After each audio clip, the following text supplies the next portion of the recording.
ବୋଉ ଓ ତୁ ତ ଗାଁକୁ ଯାଉଛୁ ଏ ଟୋପିଟା କାହିଁକି ନେଇକି ଯାଉଛୁ? ମଲା ମୁଁ ବା ଗାଁରେ କହି ମୋ ପୁଅ କେଡେ ବଡ ଜାଗାରେ ରହିଛି ଆଉ ମୋ ଝିଅ ମତେ ଟୋପିଟା ଦେଇଛି ଟିକେ ଧଇଲୁ ମୋ ଧନ ଟିକେ ଧ ହେଇ ଏ ବୋଉ ମୋ ଧନ ଲୋ ଏ କେଡେ ଜଟଲରେ ମୁଁ ଗଡି ଥେଲିଲ ମୋ ଧନ ଚାରି ଦିନରେ ମୋର ପୁରା ମତେ ମୋ ବୋହୁ ଭଳିଆ ଲାଗିଲା ଲୋ ଏ ଝିଅ ଯତ୍ନ ନବୁ ଲୋ ଦେଖିଲୁ କଳା କାଟ ପଡିଗଲା ଆଉ ଟିକେ ଯତ୍ନ ନବୁ ଦେହଲ ଲୋ ଏ କେଡେ ଜଟଲରେ ମୁଁ ବଡେଇ ଥେଲିଲ ଏ ମୋ କଣ କହୁଛୁ ଓ ଲୋ ମୋ ଧନ ଲୋ ଏଇ ମୋ ଝିଅ ଯତ୍ନ ନବୁ ବହୁତି ବହୁତି କେଇଥର କହିଲିଣି ବୋଉ କହିବୁନି ବୋଲି ମୋ ଚାକିରି ଖାଇବୁ ନା କଣ?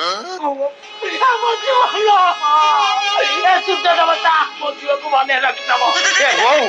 ତୁ ତ ଗାଁକୁ ଯାଉଛୁ ଏ ବହି ଗୁଡା କାହିଁ ନେଇଛୁ? ମଲା ସେ ଯୋଉ କର୍ଣ୍ଣ ନୁହଁ ହଁ ତାର ସେ ଅଧାଟା ଯୋଉ ରହିଛି ମୁଁ ଶୁଣି ଗୋଟେ ବହିଟା ଧଇଲେ ମୁଁ କାଖ ହେବି।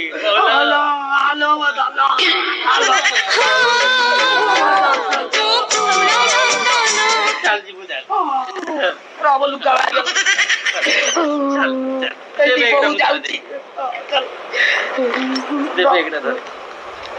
ଲୁକା ଖଣ୍ଡେ ଆଣିଥିଲି ଲୋ ଭାବିଲି ବୋହୂକୁ ଦେଇକି ଆସିବି ବୋହୂ ତ ନୁହଁ ଝିଅକୁ ଦେଇକି ଯାଉଛି ଝିଅ ରଖିଦେଲ ଏ ସାର୍ଟ ପ୍ୟାଣ୍ଟ ଜମା ଏଇ ଭୁବନେଶ୍ୱର କଣ ଏଇଟା ଭୁବନେଶ୍ୱର ବ୍ଲକରେ ଜମା ପିନ୍ଧି ବୁଲୁ ଏ ସାର୍ଟ ସବୁବେଳେ ଶାଢୀ ପିନ୍ଧିକି ବୁଲିବୁ